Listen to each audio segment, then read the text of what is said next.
Imagine sinking through 29 kilometers of solid ice on Europa, Jupiter's frozen moon.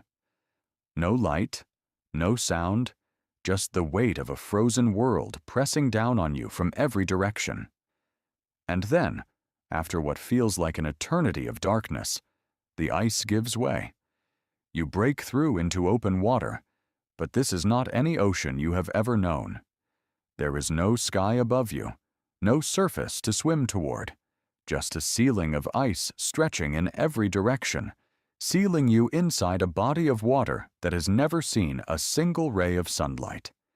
And the terrifying part is not the darkness. It is the growing suspicion that you might not be alone. Europa does not look like a threat. From a distance, it looks almost peaceful. A pale, icy marble streaked with reddish-brown lines, like veins running beneath frozen skin.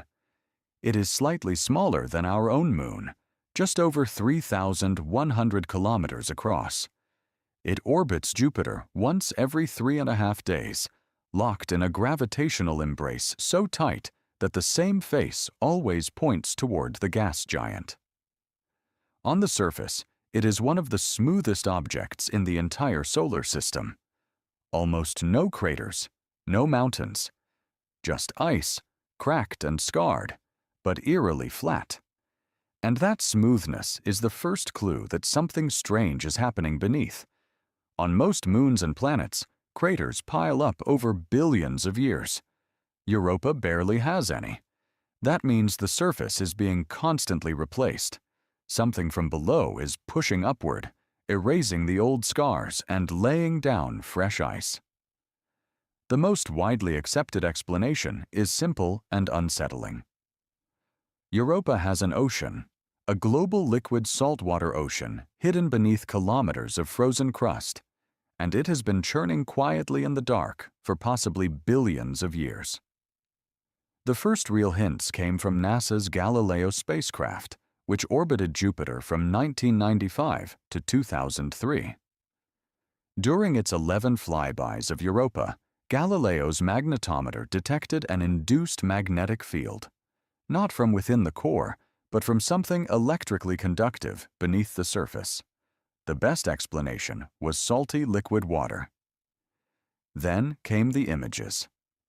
The cracks on Europa's surface form massive intersecting patterns called linea, some stretching hundreds of kilometers, consistent with the surface flexing and splitting apart over a liquid layer.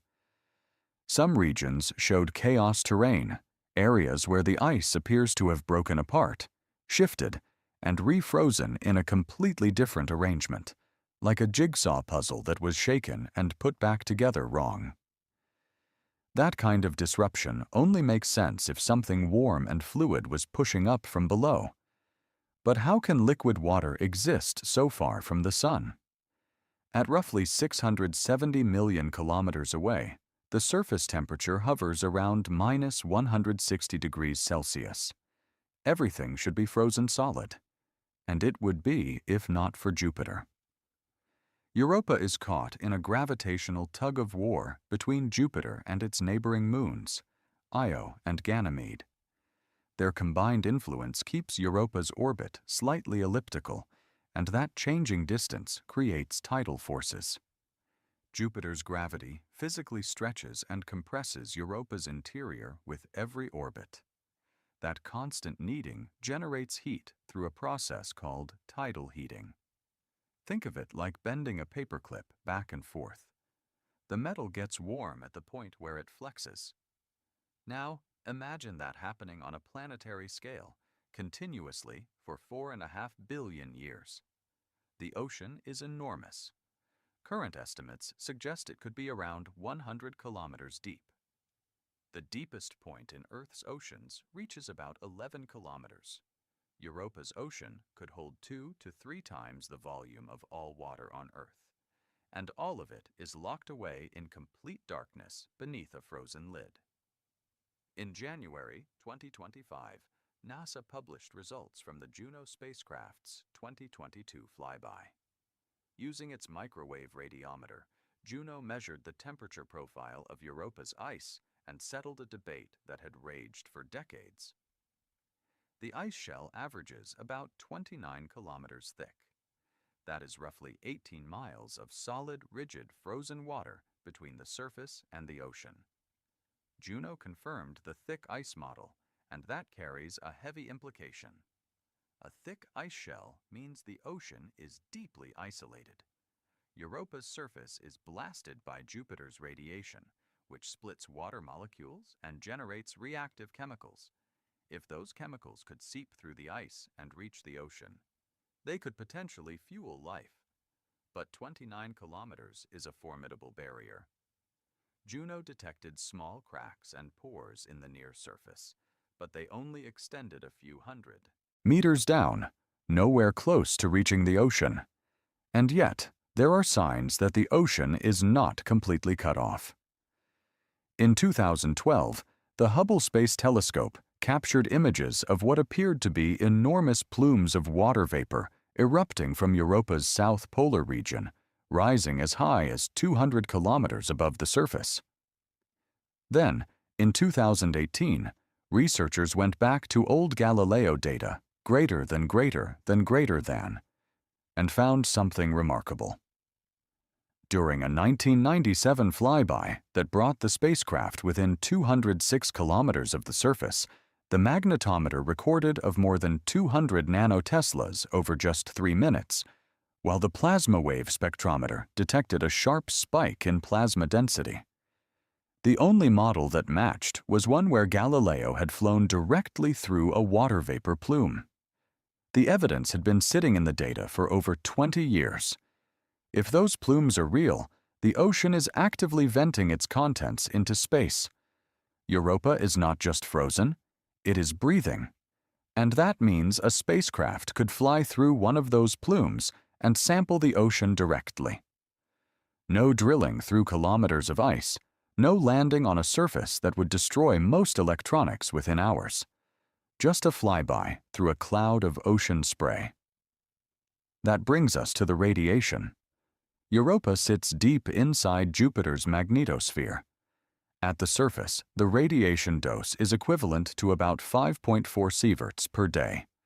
A single sievert causes radiation sickness. 5 in a day would be fatal.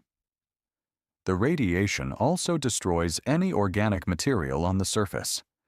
If biosignatures were brought up by geological activity, Jupiter's charged particles would shred them. In the highest radiation zones near the equator, you would need to dig 10 to 20 centimeters below the surface to find material that has not been chemically altered. So, could something survive in that ocean? We do not know, but the ingredients are disturbingly promising. Life requires liquid water, chemical energy, and the right elements. Europa has the water, possibly more than Earth. It likely has the elements. The question mark hangs over the energy. On Earth, life thrives in places that resemble what we imagine Europa's ocean floor to be. Along mid-ocean ridges, hydrothermal vents pump superheated, mineral-rich water into the freezing darkness. Entire ecosystems live there, completely independent of sunlight. Bacteria feed on chemical energy, converting hydrogen sulfide into food. Those bacteria support worms, crabs, shrimp, and fish. Life that has never seen the sun.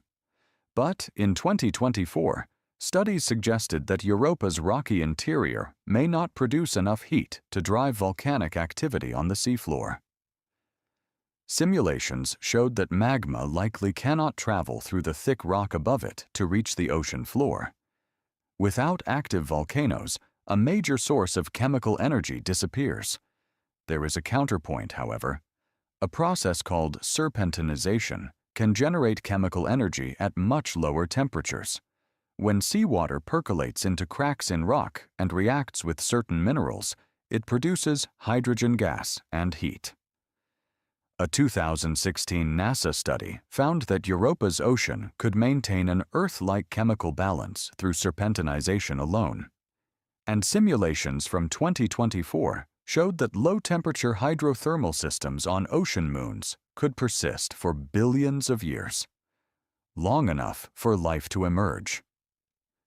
The James Webb Space Telescope confirmed carbon dioxide on Europa's surface in 2023.